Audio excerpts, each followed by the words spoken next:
इसलिए कृष्ण भगवान ने बड़ा अद्भुत रूप दिया अपना। वो कहां कितने नम्र होते हैं और कहां शकुनी के साथ कैसा व्यवहार करते हैं। उनको पता है कि अधर्मियों के साथ, छल प्रपंच करने वाले लोगों के साथ क्या व्यवहार करना चाहिए। इसलिए कृष्ण भगवान को केवल बाल लीलाओं तक सीमित मत रख दीजिए। अगर अपने देश का भला करना है और अपने समाज का भला करना है तो भगवान श्री कृष्ण के संपूर्ण रूप को पूजिए। पेड़ के एक पत्ते को देख करके आप उनकी महिमा का गुणगान नहीं कर सकते। जो उन्होंने दिया, जो उन्होंने समाज के सामने उदाहरण प्रस्तुत किए। 1000 साल पहले से महाभारत के पतन होना शुरू हो गया था और 100 वर्ष पहले से तो पतन की सीमाएं लांघने लग गए थे। ठीक है कि युद्ध होने के बाद हानि भी बहुत हुई। भारत के महान शिल्पी चले गए, महान वैज्ञानिक चले गए, महान योद्धा मारे गए, बड़े बड़े गुरुजन नष्ट हो गए। दुष्टों के छल कपट के कारण बड़ी हानियां हुई। लेकिन उसके बाद, विध्वंस के बाद नियम हुआ करता है, फिर समाज जुड़ता है। और उसके 2000 साल बाद, 3000 साल बाद फिर हम देखते हैं एक नई धारा ने जन्म लेना शुरू किया। उससे पहले पहले कर्मकांड में, यज्ञों में इतना रूप फैला दिया गया। ऐसा करने से ये होगा, यहाँ तक के जानवर तक जो है यज्ञों में डाले जाने लग गए थे। उसके बाद जो है बुद्ध का प्रादुर्भाव हुआ और फिर उनकी भी धारा जो है इस तरह की फैल गई कि जिसके बाद शंकराचार्य को आना पड़ा। तो विषय न बदले, मैं आपको फिर वहीं लेकर चलता हूं कि यज्ञ जो है वो स्वयं के कल्याण के लिए नहीं है, समाज के कल्याण के लिए। भगवान ये कह रहे हैं, यज्ञ के निमित्त जब आप कोई कर्म करते हैं, देवताओं के प्रसन्नता के लिए, भगवान की प्रसन्नता के लिए, समाज की प्रसन्नता के लिए, शुद्ध भाव से जो भी कुछ किया जाता है, जैसे तैत्तिरीय संहिता में भी ये कहा गया, यज्ञो वै विष्णु, यज्ञ भगवान विष्णु हैं। भगवान के लिए किया गया कोई भी कर्म कर्म बंधन वाला नहीं होता। सृष्टि की सेवा, भगवत निमित्त की गई जो भी क्रियाएं हैं वो कर्म बंधन से व्यक्ति को मुक्त करती हैं। इसलिए हर व्यक्ति को अपने कर्मों के साथ कुछ चीजें इस तरह भी करनी चाहिए, अर्पण भी, तर्पण भी, समर्पण भी। पूर्वजों के प्रति जो आपके कर्तव्य हैं उस सब को कहा जाता है तर्पण क्रिया। तो पितरों का तर्पण लोग करते हैं।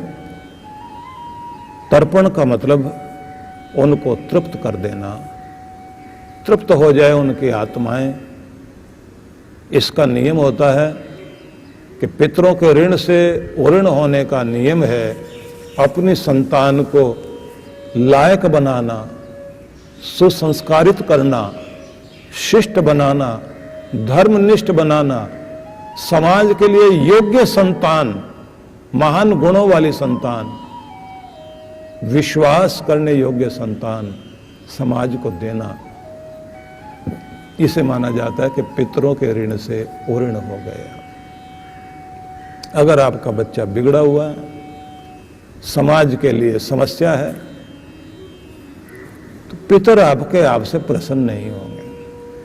कम पढ़े लिखे लोगों ने भी अपने बच्चों को नैतिक शिक्षा देने में, संस्कार देने में कभी कमी नहीं छोड़ी। दुखद बात यह है, आज हम लोगों ने अपने बच्चों को उपहार देना शुरू कर दिया, संस्कार देना छोड़ दिया, ट्यूटर और टीचर के भरोसे छोड़ दिया उनको। ज्यादा से ज्यादा वो जो है टीवी और टेलीफोन लिए बैठे हैं। माँ बाप कहेंगे बच्चों को कि जाओ थोड़ा पार्क में दौड़ वौड़ लगा करके आओ। अब मैं देखता हूँ बच्चे पार्क में बैठे हुए हाथ में मोबाइल फोन लिए बैठे हैं, पता नहीं उसमें से क्या निकालने वाले हैं। वो सैर नहीं कर पाते, वो दौड़ नहीं लगा पाते, सारा दिन उनकी आंखों के सामने वही। तो जब आप स्वयं को नियंत्रित नहीं कर पा रहे हैं, बिगाड़ने वाले साधन तो बहुत सारे हैं। जिन देशों में इतना कुछ फ्रीडम है, वहां के लोगों ने भी बच्चों के लिए एक लॉक लगा रखा है, टीवी में भी, कंप्यूटर में भी नियंत्रण लगा रखा है कि ये उस दुनिया में नहीं उतर जाएं कि कहीं इनके अंदर यौन विकृतियां खड़ी हो जाएं, नशे की विकृतियां आ जाएं। वो लोग भी इतना नियंत्रण रखते हैं, लेकिन हम लोग फ्रीडम के नाम पर ये क्या कर रहे हैं? टेक्नोलॉजी के मामले में हमारे बड़े बुजुर्ग लोग कमजोर हैं, बच्चे ज्यादा जानते हैं, इसलिए आप उनको नियंत्रण कर ही नहीं सकते। और बच्चे को थोड़ा सा रोका हो तो कमरा बंद करके बैठ जाएगा, मैं तो अपने को मार रहा हूं। जिद के साथ पाले गए बच्चे जो समाज को दे रहे हैं, उसका परिणाम क्या हो रहा है? इसलिए समाज को एक योग्य संतान देना बहुत बड़ी जिम्मेदारी होती है। पितरों के प्रति तर्पण तो यही है। और ये ध्यान रख लीजिए, इसके साथ ही जहां पितृ यज्ञ आप करते हैं, यज्ञ एक तरह के नहीं है, कई तरह के यज्ञ हैं। पितृ यज्ञ, पितरों को तर्पण करें। नृयज्ञ है, भूखे अभावग्रस्त लोगों के लिए योगदान देना। और ये भी ध्यान रख लीजिए, पूर्वजों के संस्कार, पूर्वजों की शिक्षा, पूर्वजों की धरोहर, उनको संभाल कर आगे उसे बढ़ाना, ये भी तर्पण है। तर्पण केवल वो मान लेना कि जो है वो पिंडदान करवा दिया जाए और तिलांजलि करा दी जाए, सामने बैठा करके जो है हाथ से जो है वो जल छुड़वाते जाएं, हाथ में जो है वो तृण पकड़ा करके, तो उससे आप समझें कि पितर प्रसन्न हो जाएंगे। ये कर्मकांड की प्रक्रिया है, आप उसमें श्रद्धा रखते हैं तो आपको करना चाहिए। लेकिन इसके साथ में जो महत्वपूर्ण बिंदु हैं वो भी तो समझे ना। पितरों को प्रसन्न करने का मतलब ये होता है कि उनके संस्कारों को, उनकी वसीयत को, उनके धर्म के धरोहर को आगे बढ़ाइए। और किसी परिवार में कोई कुल दीपक होता है तो क्या कहते हैं बड़े लोग, तुमने तो हमको तार दिया, तर गए हम लोग। और कहते हैं सिर्फ हमको नहीं, दादा दादी, नाना नानी, हमारे पूर्वजों को सबको तुमने तार दिया, स्वर्ग में बैठा दिया। इतना अच्छा लायक बच्चा हमारा। किसी को ये नहीं कहते तूने जो है 4 बिल्डिंग बना ली तो तूने हमको तार दिया। किसी ने नेक कर्म किया हो और सारी दुनिया गुणगान कर रही हो तो लोग कहते हैं इसने तार दिया हमको। यही तो पितृयज्ञ है। लेकिन कर्मकांड में विधियां करानी पड़ती हैं। जब तक आपको विधि नहीं कराई जाएगी तो आप जो है उसके पीछे की भावना भी नहीं समझेंगे। लेकिन ये भी नहीं होना चाहिए कि आप केवल मात्र एक छोटी सी विधि करके रह जाएं और सोचें भाई इतना ही होता है।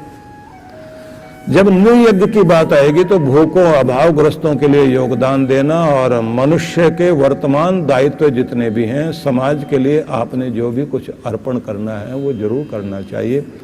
ये सारी चीजें वही मानी जाएंगी जिनके द्वारा आप समाज में अभावग्रस्त लोगों के प्रति अपने फर्ज निभाते हैं। इसलिए भारत में इतना सरल कर दिया गया कि आप भोजन बनाते हुए देखते हैं महिलाओं को, पहली रोटी, पहला टुकड़ा घी और मीठा लगाकर अग्नि को अर्पित कर दिया, देवताओं को अर्पित कर दिया। भोजन की थाली में से आपने गौग्रास निकाल दिया, कुत्ते के लिए, चिड़ियों के लिए, कौवे के लिए, सबके लिए आप निकाल रहे हैं। ये देने की परंपरा बड़ी अद्भुत है।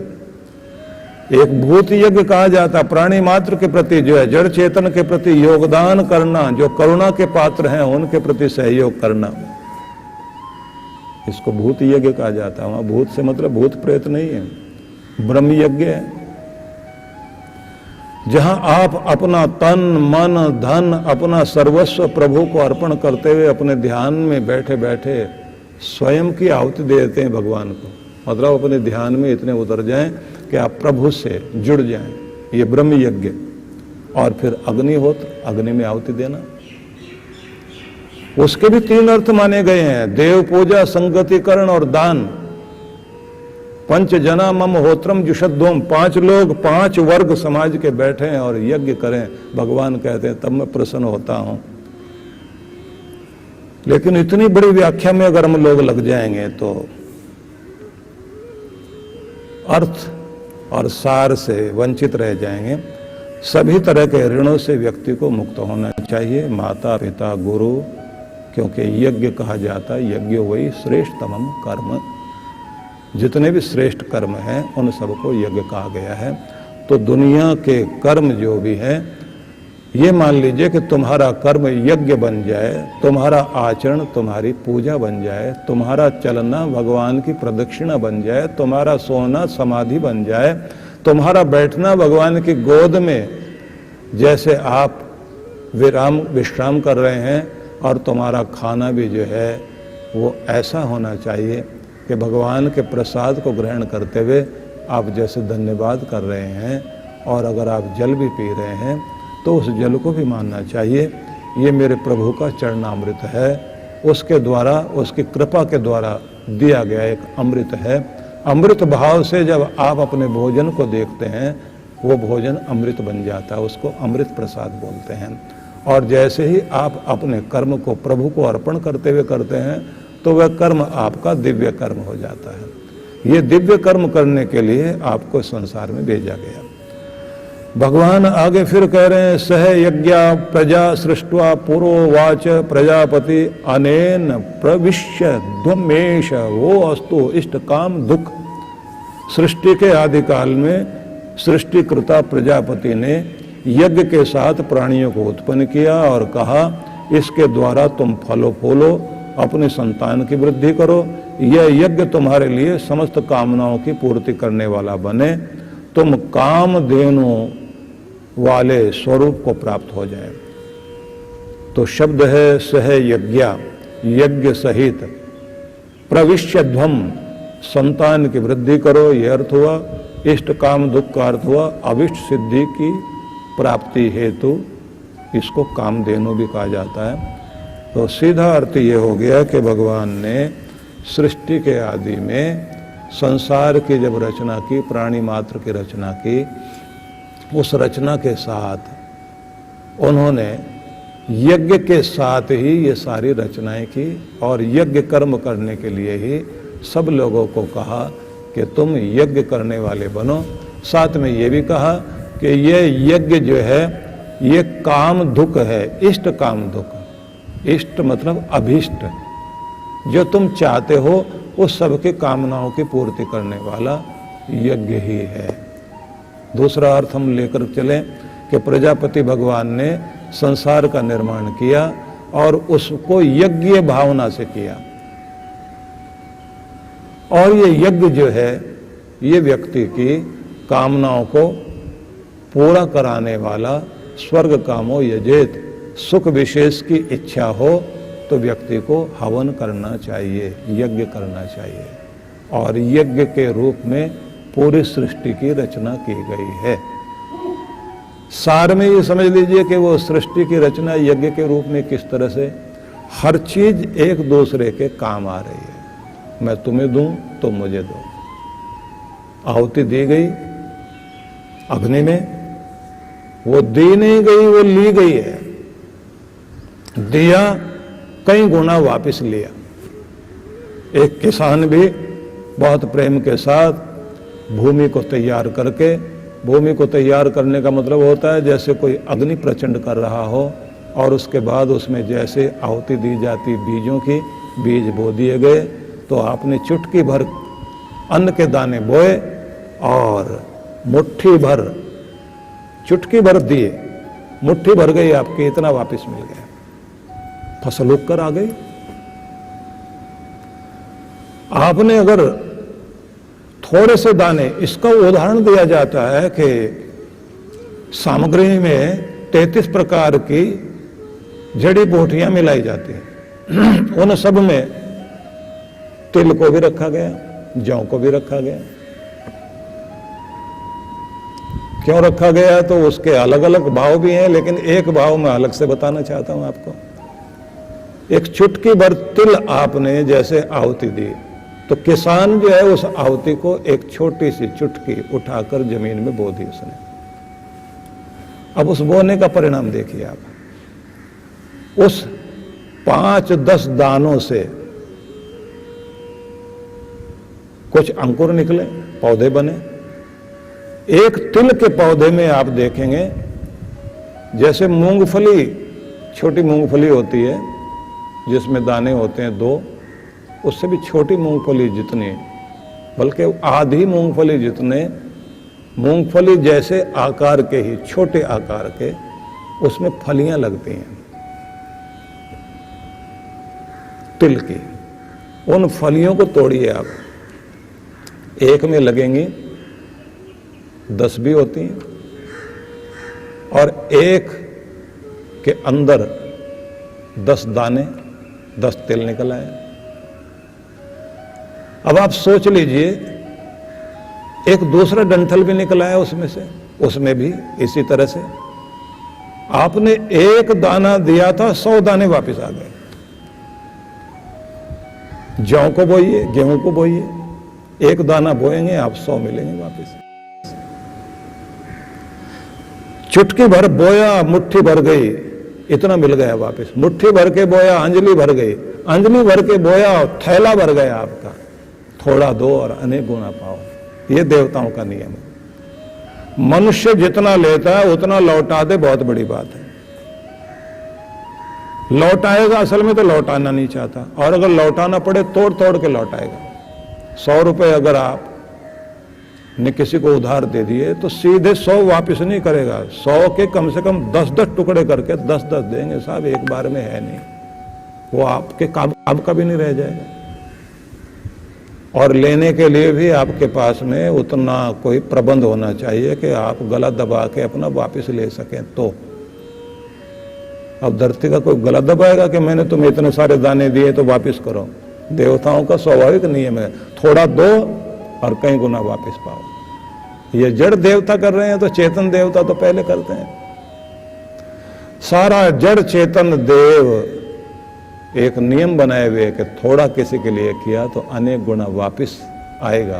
किसी के दुख में किसी ने 2 बूंद पानी दिया हो तो समुद्र मान लेना उसको, और सुख में कोई समुद्र भी बहा दे तो वो 2 बूंद पानी जितना ही है। किए हुए को मानना, इसको कृतज्ञता बोलते हैं, और ये हमारे देश की परंपरा है। तो समय नहीं रहा कि आगे हम चर्चा करें, लेकिन एक बात जरूर ध्यान रख लीजिए, यज्ञ भावना में संसार चलता है। भगवान ने इस सृष्टि को इसी रूप में बनाया। मेरी आपकी श्वास को ले रहे हैं पेड़ पौधे, और पेड़ पौधों की श्वास को आप ले रहे हैं, वो आपके लिए ऑक्सीजन दे रहे हैं, आप उनके लिए कार्बन डाइऑक्साइड दे रहे हैं। आपके ये फेफड़े जैसे ही फेफड़े समझ लेना वो पेड़ पौधों के हैं। जहां पेड़ पौधे हैं वहीं आपका जीवन है, जहां पेड़ पौधे नहीं वहां आप जी नहीं सकते। सांस लेना ही भारी हो जाएगा। आपकी जिंदगी, आपके ऑक्सीजन के सिलेंडर तो ये खड़े हुए हैं, पेड़ पौधे खड़े हुए हैं। छोटी सी घास भी आपके लिए इतनी महत्वपूर्ण है।